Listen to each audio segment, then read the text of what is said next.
Sabe aquela frase, o óbvio precisa ser dito? Exatamente isso. O óbvio precisa ser dito. Muitas vezes, ou melhor, em grande parte das vezes, fala-se muito sobre a respeito de determinadas situações, de determinados pontos, mas não falam de outros, que são tão importantes quanto. Fala-se muito sobre. Eu estava aqui estudando há pouco sobre criminologia e foi aí que veio tudo isso para que eu pensasse em dividir aqui com vocês. Criminologia, a gente sabe que é o estudo do crime, da sociedade, como a sociedade reage a isso e todo esse universo. Mas tem o outro lado da história, né? Tem o lado da vítima. Tem uma frase que ela é muito, muito, muito falada e que eu concordo plenamente com ela, que é a frase que a gente ouve muito, principalmente quando se fala em violência doméstica. É muito recorrente ouvirmos: não podemos criminalizar a vítima ou vitimizar a vítima novamente. Por óbvio que não, né? Seria completamente insano se alguém pensasse que sim, né? Que poderíamos criminalizar ou vitimizar ou revitimizar a vítima. Obviamente que não. No entanto, há pouco eu estava aqui, né, estudando sobre criminologia, fiz uma pausa para buscar um café e eu vi a notícia na televisão falando sobre 3 que foram presos, alguns estelionatários, e mostrou, né, de fato o que tinha acontecido e como eles agiam, enfim. E teve uma informação que eu falei, mas espera aí, gente, espera aí, alto lá, que precisamos falar sobre isso, que é o papel da vítima. E aí você vai me dizer, mas alto lá, Gislene, a vítima, você acabou de dizer que sim, a vítima é vítima, sim, a vítima é vítima. Mas a gente tem o outro lado, né, aqui da criminologia, e que pouquíssimo é falado, que é a vitimologia. A vitimologia, então a gente vai entender que é o estudo da vítima. Ué, Gislene, mas sim. E aí eu dei uma pesquisada rápida aqui, bem superficial, eu quero trazer aqui, só mesmo para pensarmos a respeito. E eu encontrei um universo de tipos de vítima. Algumas eu já conhecia, outras eu conheci, mas não conhecia pelo termo jurídico, outras eu nem sabia mesmo. E eu fui pesquisando, e eu cheguei na teoria do etiquetamento criminal, né? Aliás, eu parti daí. Eu já conhecia a teoria do etiquetamento criminal e precisamos entender algumas questões. A criminologia, olhando a criminologia e a vitimologia com um olhar crítico. Nós temos vitimologia, a vítima simbólica, a vítima acidental, a vítima ilhada, a vítima imune, a vítima latente, a vítima invisível, a vítima voluntária, a vítima empresarial, e na verdade tem muitas outras classificações de vítima que eu não trouxe aqui. Eu apenas li, dei uma pesquisada, mas nem pincelei aqui. Nós temos uma área de estudo que é a vitimodogmática, que é uma categoria de caráter dogmático que estuda a questão, o comportamento da vítima. Tem uma das vertentes que traz a vítima no aspecto, né? Estuda o comportamento da vítima, porque sim, o comportamento da vítima é estudado e precisa ser estudado. Então, tem esse aspecto da vítima como um fator olhado, estudado como um fator biopsicossocial. Porque sim, biopsicossocial. Obviamente que algumas características de algumas pessoas, elas chamam mais atenção de quem quer praticar um crime contra aquela pessoa e aquela pessoa torna-se a vítima da vez ou uma presa fácil, se comparada a outra pessoa, uma possível outra vítima. Então a gente para, e eu sempre fiz isso, sempre fui de observar. A minha área de formação, sempre, ou as minhas áreas de formações, sempre foram na área de humanas. E eu sempre gostei muito de cuidar de pessoas. Eu falo profissionalmente, inclusive. Eu faço trabalho voluntário na penitenciária. Imagina o universo, né? A matéria-prima riquíssima, para quem vai ser criminalista. Estou aí, né? Prestes a me formo aqui no final do ano. Imagina a matéria-prima riquíssima que são pessoas apenadas, detentas. E olhar e entender e buscar características, o porquê lá elas não são vítimas. Não? Será?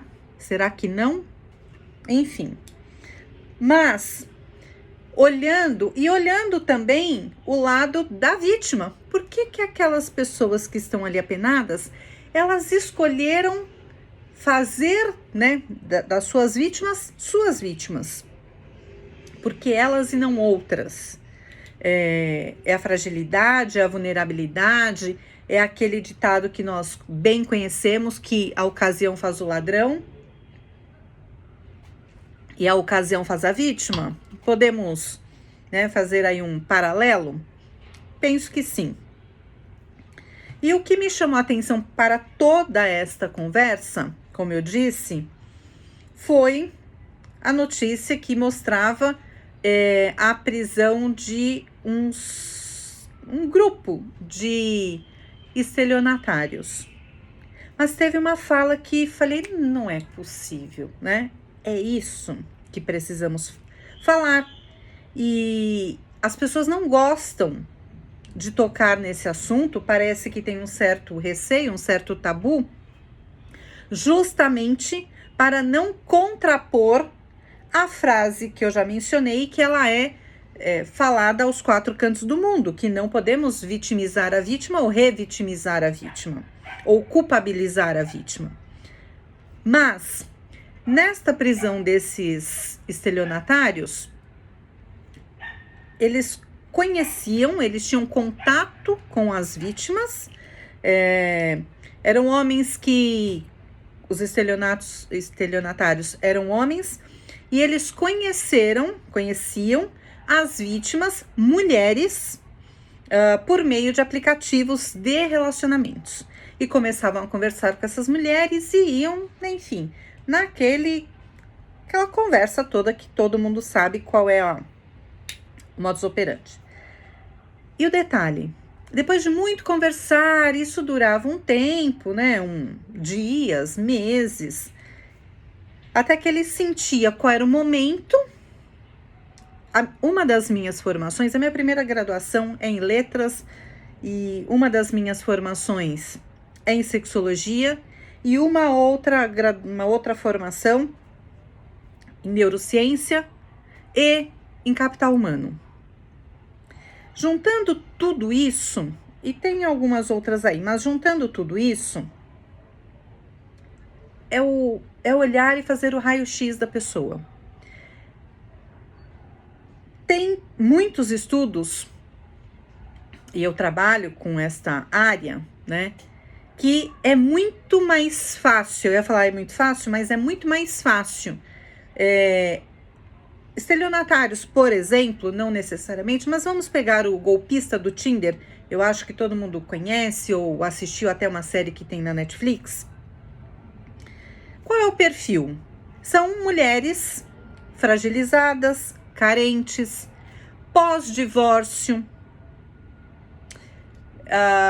e tem toda uma característica que até mesmo psicologicamente falando, né, psicologicamente falando, mais carente, mais debilitada, mais vulnerabilizada, mais distante da família, com desempregada em alguns momentos.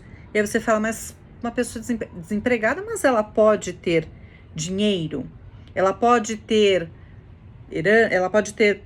enfim, bens, patrimônios, não é o... Mas quando você está desempregada, você acabou de se divorciar, ou acabou de acabar um relacionamento, ou uma perda, um luto familiar. Então, são nesses momentos que qualquer pessoa, né, acaba ficando mais fragilizada e é um momento propício para ser abocanhada. E o que aconteceu com esses estelionatários que foram presos hoje? Eles tinham então esse contato com essas vítimas. E eles colocavam a seguinte questão: me empresta um dinheiro? Claro que tinha todo um contexto, né? Me empresta um dinheiro que eu vou investir, é um investimento certeiro, e hoje mesmo eu te devolvo 3 vezes mais do que você vai me emprestar, ou em alguns casos, nem pedir emprestado. Dizia o seguinte: vamos investir? Investe comigo? Porque hoje mesmo a gente consegue triplicar este dinheiro. E estas mulheres, elas emprestavam ou elas não emprestavam. Elas acreditavam que estavam entrando em um negócio que elas triplicariam o valor investido no mesmo dia. Gente, e aí entra a questão da vítima. Óbvio que a vítima não vai ser criminalizada, mas não existe dinheiro fácil. E se eu quero encurtar um caminho, ainda que eu não saiba como, que não seja o que eu ache que não é algo ilícito. E outras vezes, já acompanhei muitos casos, a vítima também sabia que aquela situação não era lícita, mas ela ia.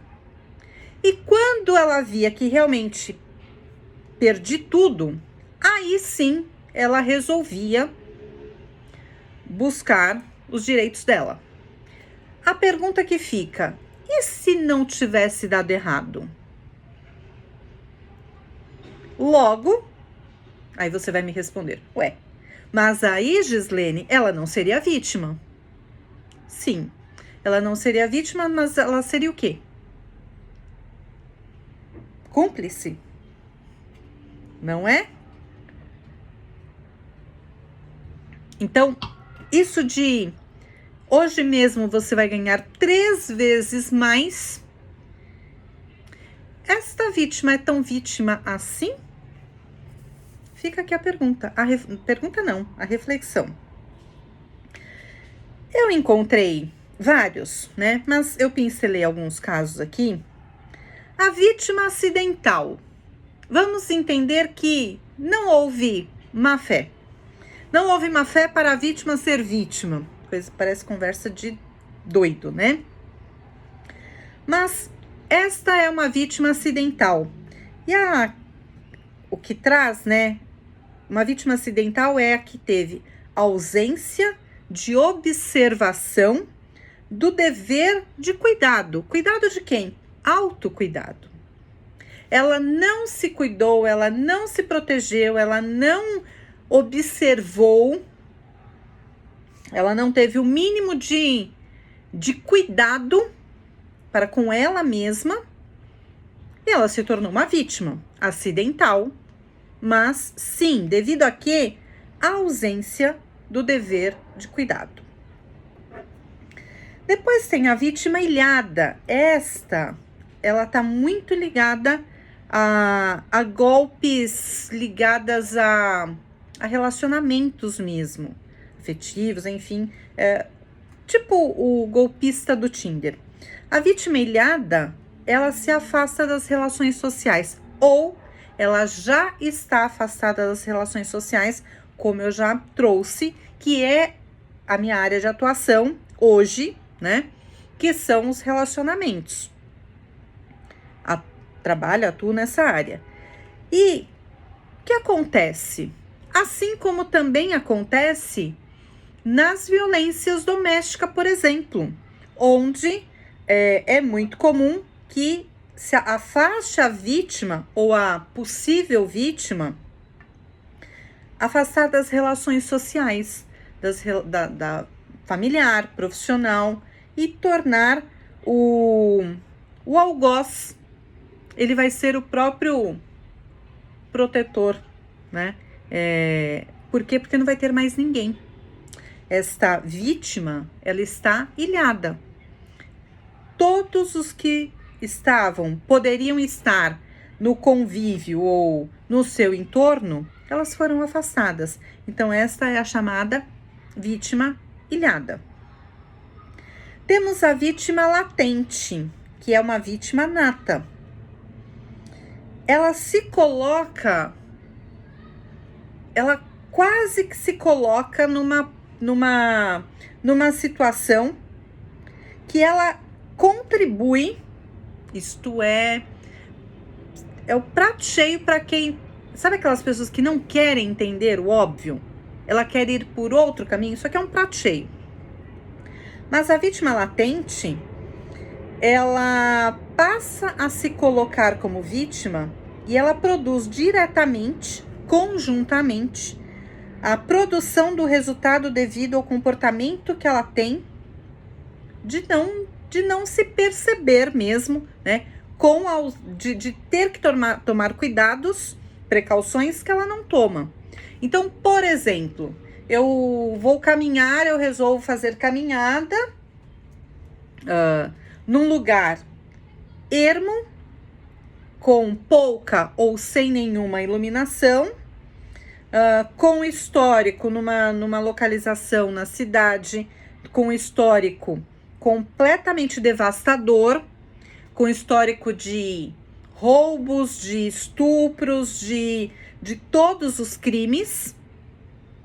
E eu resolvo ir caminhar, fazer atividade física, caminhar, 1h da manhã, num lugar ermo, sem iluminação, e eu vou com o meu iPhone de última geração, com o meu tênis da marca mais desejada, e eu vou, leve, feliz e saltitante, com os meus fones de ouvido, fazer minha caminhada. O que eu espero? Que alguém me encontre no meio deste nada e me entregue flores? Ou que no meio deste nada eu encontre o príncipe encantado? Esta é a vítima latente, que ela produz, né? Ela contribui para a produção do resultado devido ao conjunto de comportamentos que ela se colocou, né? Novamente, não é culpabilizar a vítima, mas a gente tem que ter um mínimo de cuidado, autocuidado e um mínimo de responsabilidade, de bom senso, não é? Temos também a vítima voluntária. Ela tem participação ativa e indispensável para caracterizar o crime.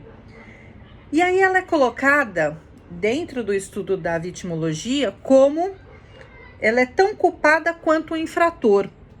que é o caso que eu trouxe, que eu comecei a refletir, destas vítimas que deram o dinheiro voluntariamente, vítima voluntária, voluntariamente, na intenção de no mesmo dia receber 3 vezes mais. Como ia ser investido, como esse dinheiro ia triplicar no mesmo dia, ela não sabia. Mas ela queria um ganho rápido, fácil, sem nem se preocupar em saber se este rendimento viria de forma, né, seria originado por meios lícitos ou ilícitos.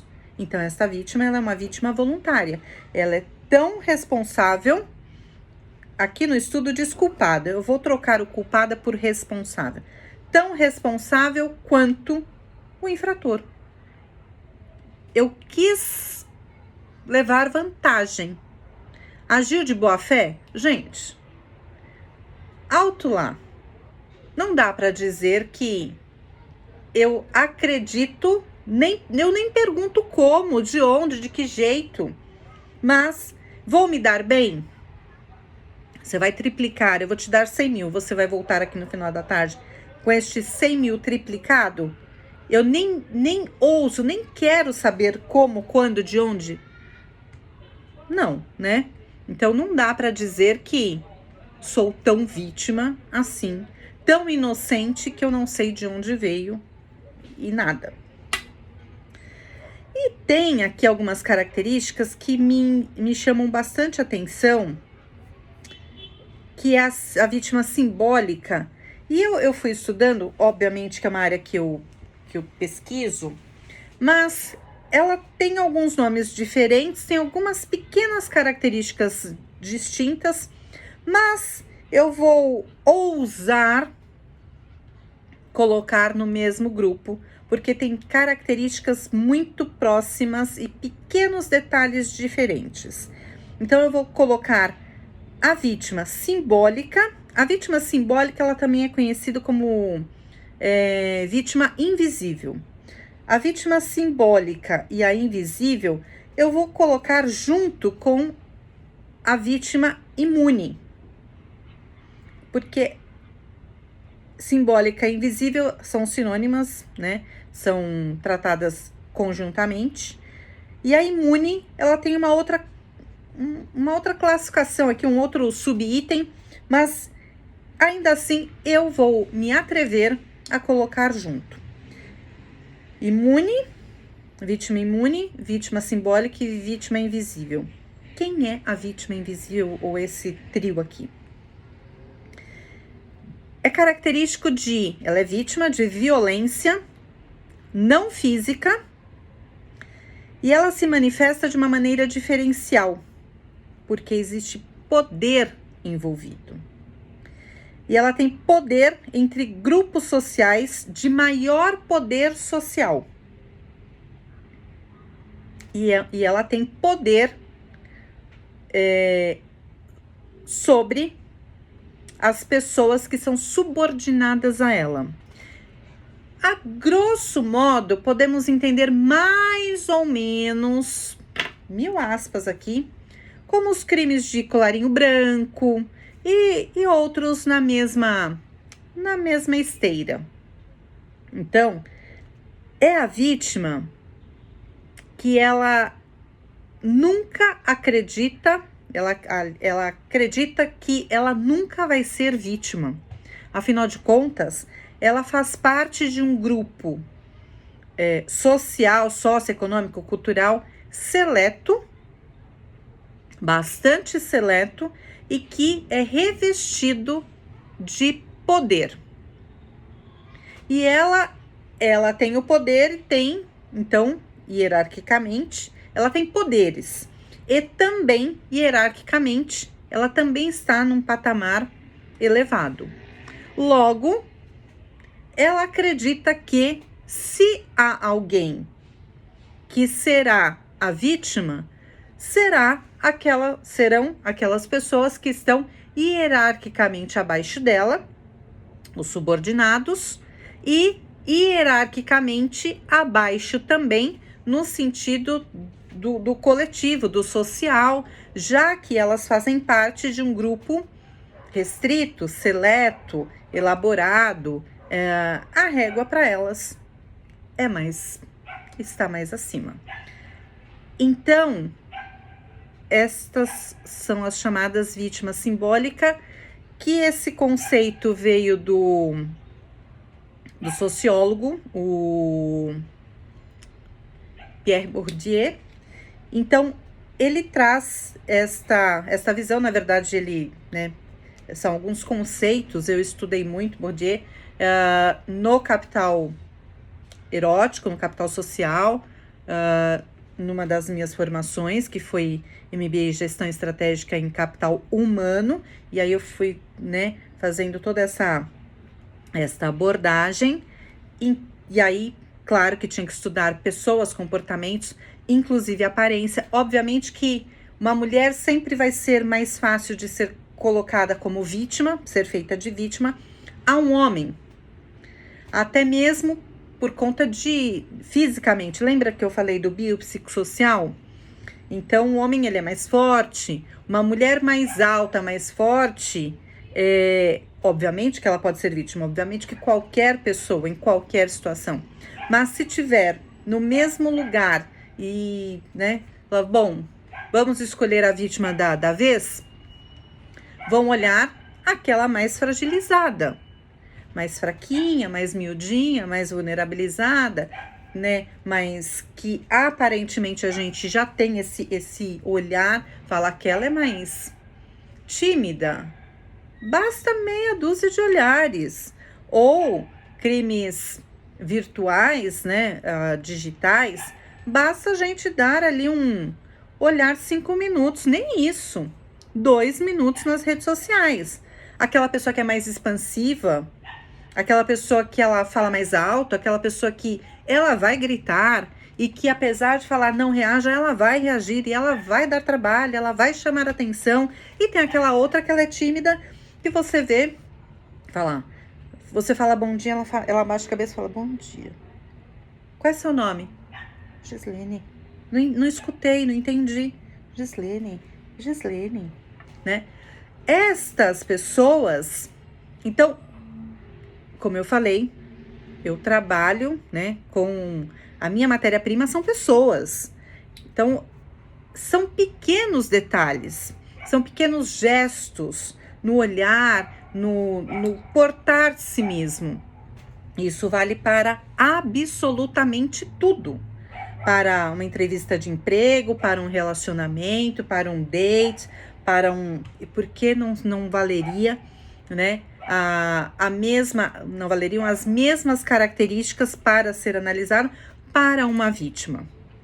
Então, a gente precisa, e eu não sei por que não é falado, não é divulgado. Isso tinha que ser falado, sabe? Tinha que ser, sabe, ali os núcleos das novelas. Isso tinha que estar presente, isso tinha que estar em programas populares. Isso tinha que ser falado nos principais jornais, no horário nobre das emissoras de rádio, de TV, falar sobre comportamentos e olhar esta área de estudo, né?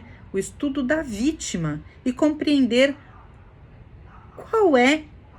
por que de repente eu fui a vítima da vez. Óbvio que isto não é não é um dogma. Claro que existe flexibilidade nisso tudo, são estudos, né? Assim como a criminologia e a vitimologia são estudos científicos. Então é uma junção e é multidisciplinar.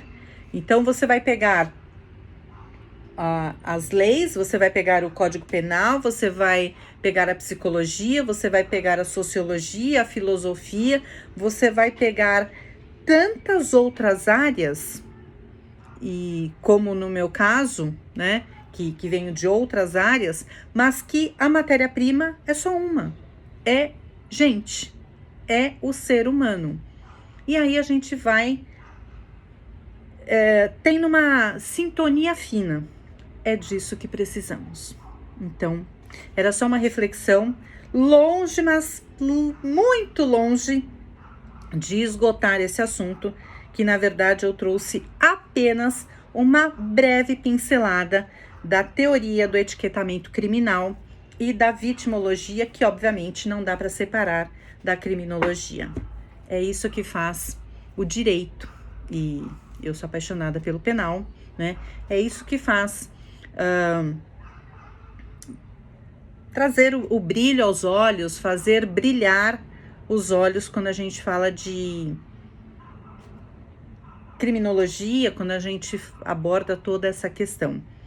Então tem um lado muito bonito. E ninguém vai combater o crime, os crimes, né? As diversas áreas dos crimes, se não olhar também para as vítimas. Então, enquanto tivermos este etiquetamento criminal dizendo não podemos vitimizar a vítima, peraí, nós não podemos criminalizar e culpabilizar a vítima, mas nós temos que olhar a vítima como vítima e por que que ela se tornou vítima. Não tirando, obviamente, né, o grande finale, que é o responsável, obviamente, é o criminoso e não a vítima. Mas por que este abençoado escolheu esta pessoa como vítima e não a que estava ao lado?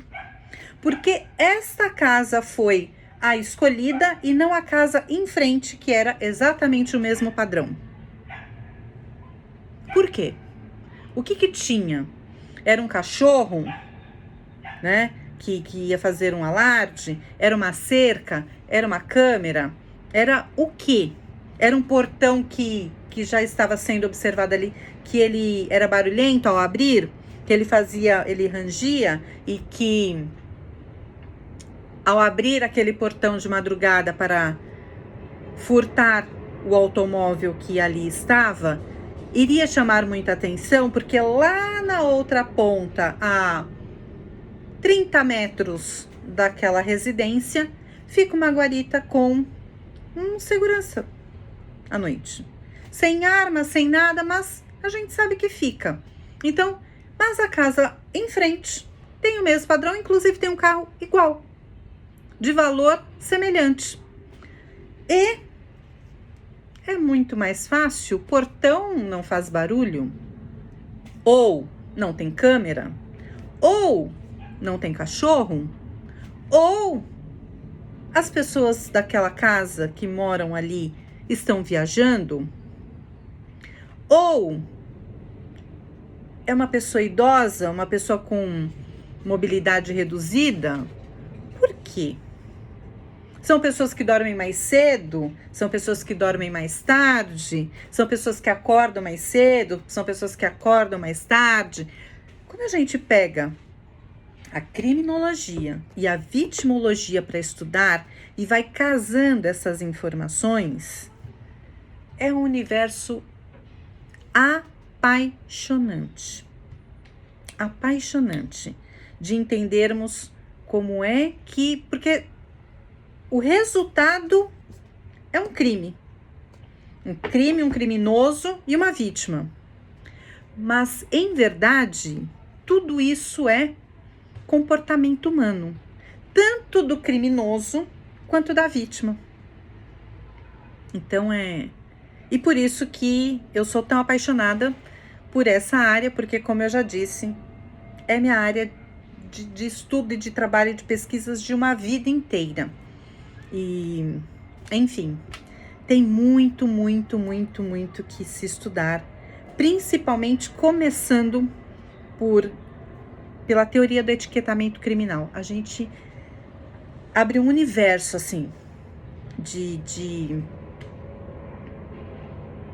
pesquisa,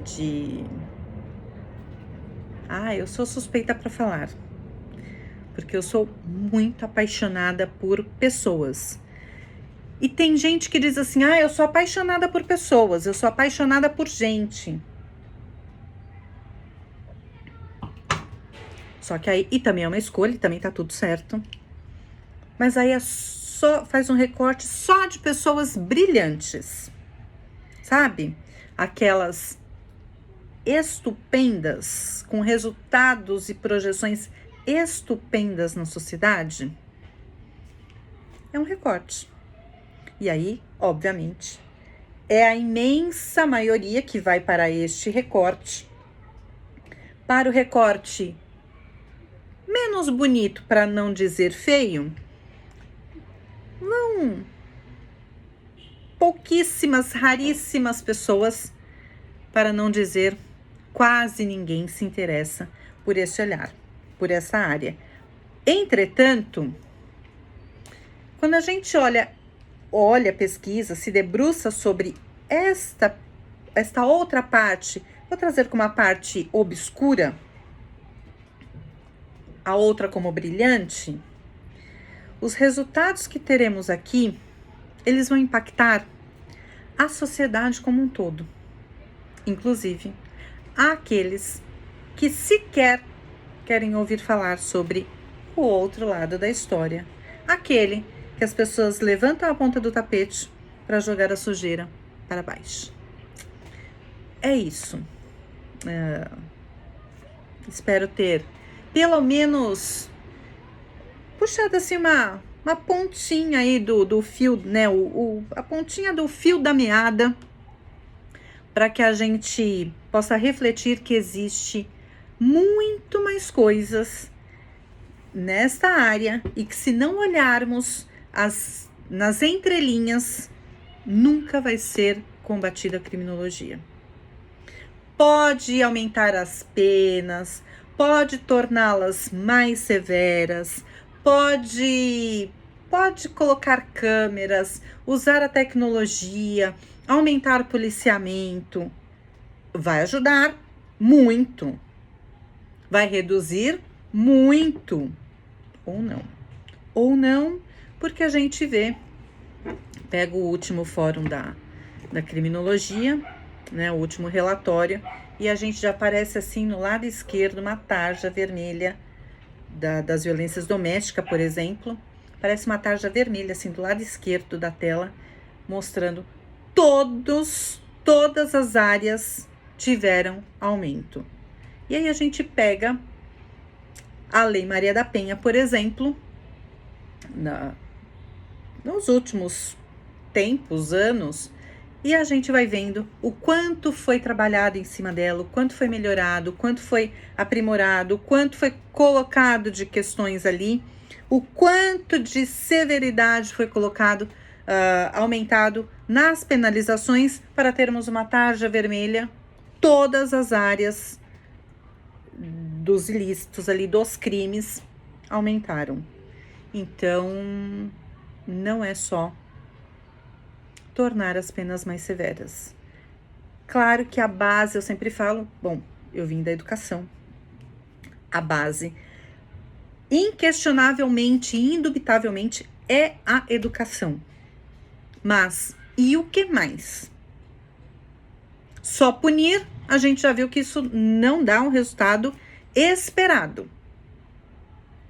Então, não adianta ficar, sabe, dando murro em ponta de faca. A gente precisa ampliar os horizontes e olhar e falar, bom, o que mais que tem para eu ver e que eu posso investir, ou eu devo, ou eu preciso, é necessário que eu invista para casar estas informações. A criminologia e a vitimologia precisa dar match. Precisa dar match. Ou é trabalho, é tempo, é dinheiro investido. Não é investido. Vai ser trabalho, tempo, dinheiro e tantas outras questões gastas. Porque investimento a gente tem retorno. O que a gente gasta só foi gasto. Foram gastos, né? Gastos que surgiram, gastos que colocamos ali, nos debruçamos sobre e que não teve e não vai ter. Não é ser pessimista, é ser realista diante disso tudo. Basta a gente olharmos basta a gente olhar, né? Basta olharmos para a teoria do etiquetamento criminal, que a gente vai olhar o universo, que fica até difícil encontrar um recorte, um pequenininho ali, para falar, vou me debruçar sobre esse, porque é um universo gigantesco e que tudo que envolve pessoas não dá para etiquetar, dizer é assim, pronto, acabou, né?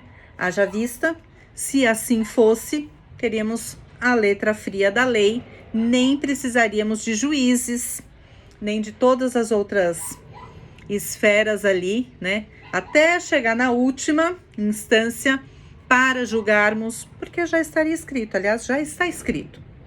Agora, cada caso é um caso. Como é que a gente resolve isso? Olhando, cada caso é um caso, por quê? Porque cada pessoa é uma pessoa. Não existe, não dá para falar que existem 2 crimes exatamente iguais. Nem mesmo um crime onde há várias pessoas ali envolvidas, né, vários criminosos, a gente vê que eles não têm a mesma pena. Um pega ali 30 anos, o outro 25, o outro 24, mas fizeram exatamente a mesma coisa? Não fizeram exatamente a mesma coisa, porque tem aquele detalhezinho que mudou tudo, para mais ou para menos. Por quê? Porque não existe crime igual, não existe pessoas iguais, não existe cada coisa, cada tudo, né? É único. E cada criminoso é um. Cada vítima é uma. E algo aconteceu para que aquela vítima fosse a vítima da vez. A bola da vez.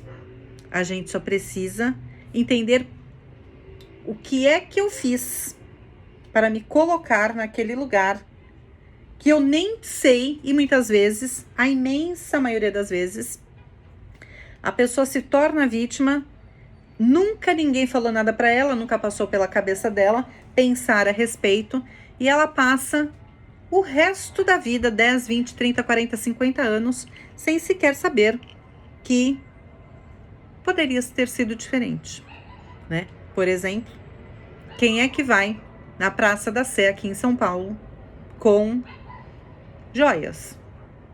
É pedir para ser assaltado, não é? Então, é sobre isso. Detalhe, muitíssimo importante, em momento algum aqui, eu estou passando pano para absolutamente ninguém. Menos ainda para o criminoso. Mas a gente precisa olhar todas essas outras características que fazem com que este criminoso, ele olha e fala, ele não vai fazer unidunité, não, é só aquela, não. Sabe quando bate o olho? E às vezes é de longe mesmo, você fala, é aquela. Às vezes nem sabe se tem algo de valor. Supõe que sim, mas aquela vai me dar menos trabalho, aquela não vai reagir, aquela não vai lutar, aquela não vai. E é rápido, porque tudo isso é coisa de segundos. Não fica lá o dia inteiro olhando, peraí, acho que sim, peraí, deixa eu pesquisar aqui, deixa eu fazer uns cálculos, quantos metros. Não, gente, todo mundo sabe, é coisa de segundos. Teve aquele feminicídio a semana passada, que o rapaz bonzinho, ele matou a ex-esposa. Ele entrou no salão de beleza, ela trabalhava no salão, e ele a matou com 11 facadas. entrou, esfaqueou e foi embora. Sabe quanto tempo levou esse processo todo? 11, foi recorde, né? 11 segundos. 11 segundos, né? Obviamente que ele não planejou o crime em 11 segundos, né? Mas estava milimetricamente, eu acho que se passasse tivesse uma pedrinha ali na hora dele sair correndo, poderia ter dado errado, né? Tivesse qualquer coisa, porque 11 segundos é um tempo recorde.